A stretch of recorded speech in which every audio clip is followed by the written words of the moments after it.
Hi guys, I'm tempted to do a kind of stopgap video again this week because I have well, I'm grateful for it, obviously. A chunk of work come in, the content fluffing that I have to do to make a living, God help me. And that has really kind of knocked some of my reading time out of kilter, really. And I also I have a little tradition. My way of commemorating 9/11. I used to live in New York, and I'd moved away from the time those terrible events had happened. But I always, feel a great affection. I remember actually going up to the observation deck with some dear friends of mine in the 90s to the towers.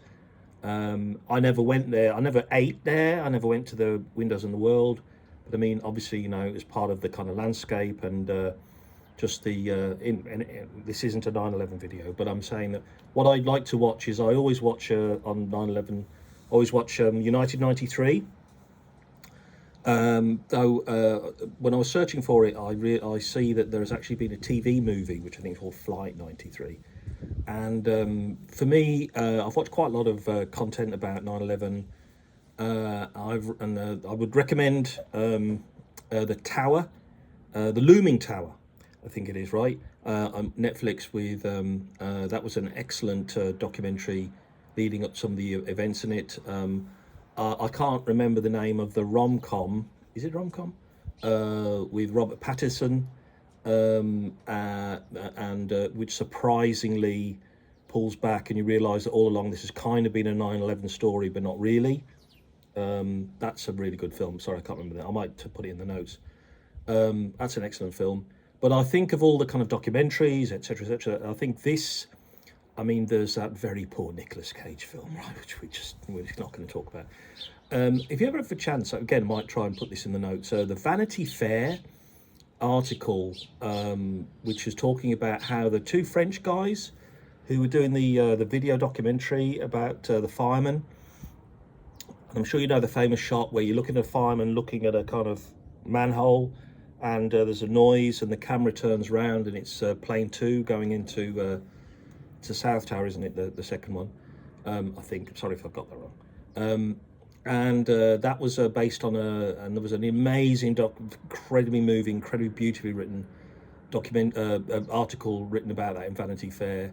And I remember this absolutely heartbreaking scene where they're in the foyer and they're seeing, bodies burning from the jet fuel were coming down through the elevator shaft and kind of landing in the foyer. And there's a great line that goes something like, if you look at the face of the firemen, they knew they were going to die, that they weren't going to come out of this, but they still went up the stairs, right?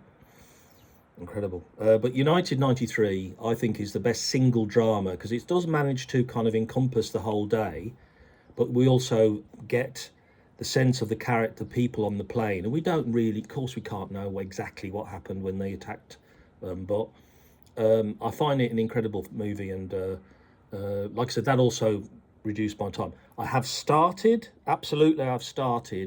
All the Pretty Horses by Cormac McCarthy, which I did promise you. And I will pursue it. It is actually a lot funnier once it actually gets going than I thought it was going to be, and quite entertaining and not quite what I expected. So I've high hopes for that. But what I wanted to talk about today is a fantastic, slightly different thing, which is, I guess you'd call it an essay or a blog post, but it is about reading and it's about fiction. And I think it's really struck me, and I think it's raised some interesting ideas and clarified some things. It's there's a science fiction writer now, fairly ludicrous confession. I love his blog and I love his essays. I've never read his fiction, called Charlie Stross, and I suspect in real life, if I met him, I might find him a bit arsey because there's some kind of super woke things that he's into that I'm less into, and okay, fine. But he's a very smart cookie, and kind of had an interesting CV where he kind of I think his first degree was pharmacy, and I think he worked as a pharmacist, but he managed to completely retrain himself, became a kind of systems programmer for a while, and then became a professional, self-employed science fiction writer, and he's very successful.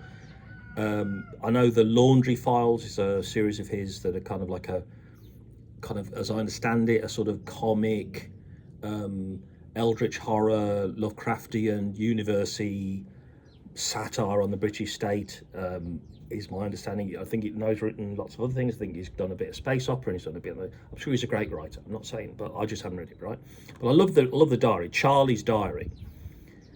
And he often writes very, he sort of lets it go for a little while, then he writes these very interesting essays and comments on culture and politics and what have you, and then kind of he opens it up to debate, and often the comments can spiral into 500, 600 comments. We're often from really smart people, again, some of whom I don't think I'd agree with in real life, but seemed very smart, a lot of engineering-y people, you know, kind of obviously a lot of IT people, I'd say.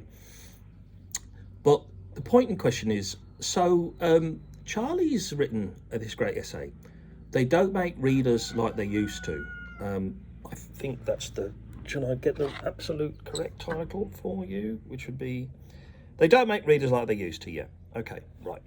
So, and what he's saying is that because of the nature of the growth of digital media and the explosion of genre movies and TV, science fiction and fantasy genre, and the success of things like role-playing games and computer games, Dungeons and Dragons, it seems like he's drawing on quite a few strands there. But I mean, his ultimate thesis is that now, you know, if you're my age, you'll have done, and you did humanities at university, then you'll be familiar with the whole death of the author, okay, and the idea, which I mean, looking back, I mean, I think Roland Barthes was deliberately pushing that one as far as he could go to kind of really make a point and kind of get away from,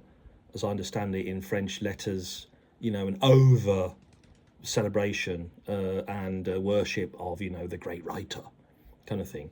But so this is a very provocative text that you know, the role of the author, we don't need to care about the author, and we don't need to care about their bio and what they were really trying to do. It's the effect on the page. I'm sure it's been a little while since I read that essay, right, or those seminars, but you know what I mean, okay?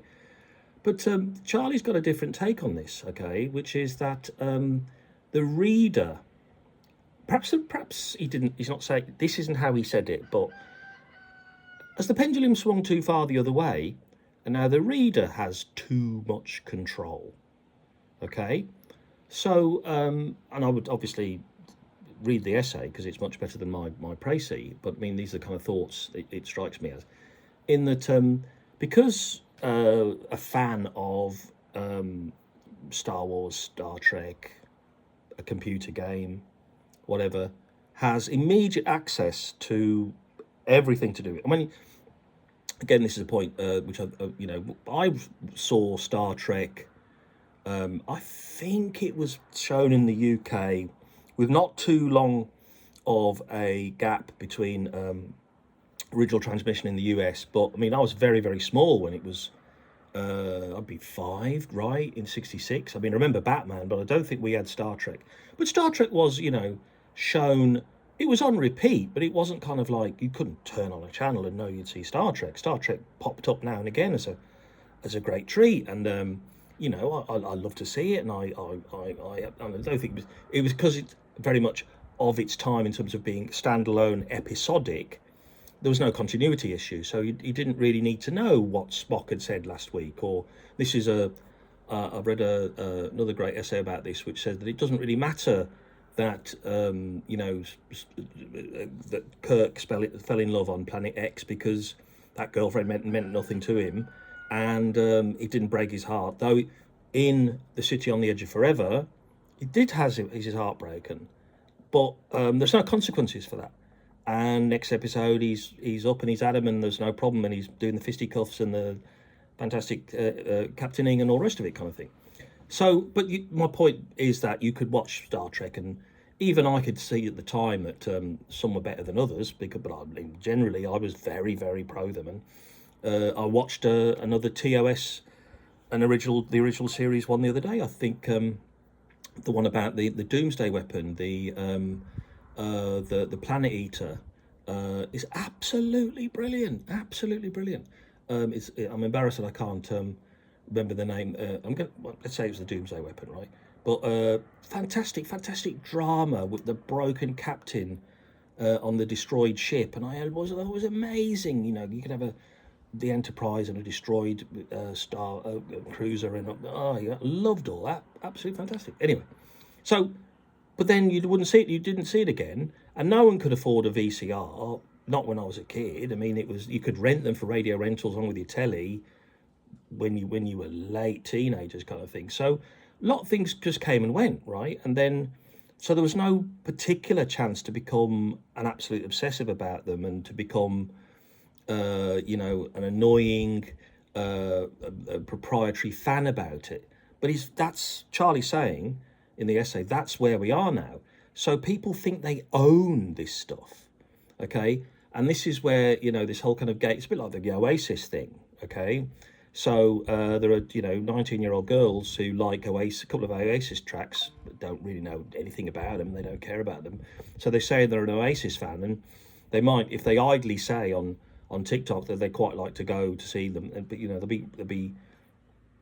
I'm sure the algorithm would protect them because they wouldn't be followed by such people. But I mean, middle-aged guys would say, name 2 albums then, and you're not a real fan, all this kind of stuff. But there's a lot of this kind of happening in especially in genre. And I imagine, would the same thing be true of other genres? I mean, I guess you could have an obsessive Christie fan. I mean, I've had conversations with obsessive Christie fans who loathe mainly the last few years of BBC kind of Christmas adaptations, which you have gender flipping and you have people of colour. I don't think they're so crass as to object to that, but it's more kind of they miss the point of the story, or they amp it up so much. I mean, I remember there was one that made was it the one with John Malkovich when he was playing Poirot, and it was very much amping up his tragic experiences in the First World War, which isn't in the book. It doesn't have to be in the book. So I think what Charlie's saying is that, have we got to a stage now where he says he gets criticisms, he gets 1-star reviews on Amazon where people say, well, I wouldn't do this, so I don't understand this guy, this protagonist, so this book isn't for me. And what Charlie's saying is, well, okay, but isn't kind of the point of fiction that it isn't what you'd want to do or how you'd write the story or what you would see happen? It's my version. This is the story I want to tell.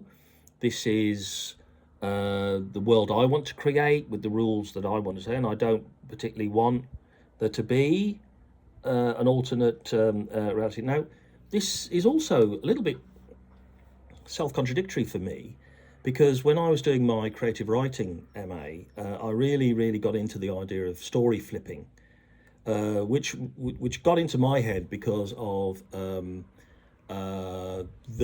things. Peter Watts's amazing short story, which I'll again include in the notes, of flipping the events of the 1982 movie version of The Thing to the monster's point of view, and the same events happen, but obviously they're very different. And I love that idea. I love that idea of flipping stories, and let's hear Man Friday's version. Okay, but maybe that can go too far. I mean, is there some fidelity to the text and what the author wanted to say that is important, worth doing? I mean, I did another version of this where I tried to do the story of Lord of the Flies after the boys have been rescued, and we know that they're in a world where there's been an atomic war, and that's absolutely textual. And I kind of played with that idea and kind of imagined what kind of world these British boys would go back to, etc. Now, I had a lot of fun with that, and I think my readers thought it was interesting and whatever. But is it Lord of the Ring? Is it Lord of the Flies? I mean, is it? So I guess I'm saying I'm happy with the idea that the text isn't sacred to some extent. I'm happy with the idea that we can ask to have a different story. I'm not in any way intellectually still familiar enough, even if I was at the time, with the deconstruction thing to kind of say that's a totally valid project here. I think it was in many ways a destructive project with a consciously destructive project to upend some shibboleths, but in and of itself, at the end of the day, you want to read the book. You want to read the story. You want the pleasure of the text, which I think is another Bart phrase, right? I mean, ultimately, good stories, good books are worth reading, aren't they? And we don't need to necessarily kind of challenge them and upend them and subvert them and see what the hidden voices are. Maybe the story's enough. I think that's what Charlie's kind of talking about here, and I think he's got an interesting point, and I think if young readers are unwilling to sit down and read them, I mean, I know kids at uni now who just really, I know there are kids at uni who just read the PDF of the 4 bits of the book they really need to read. Well, I think you should read the whole book, don't you? Really? Isn't that the purpose of the book? Isn't that the purpose of the art?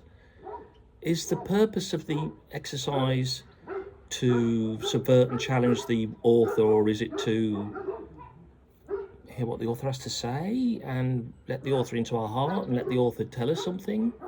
Is that too reverential? Is that too static?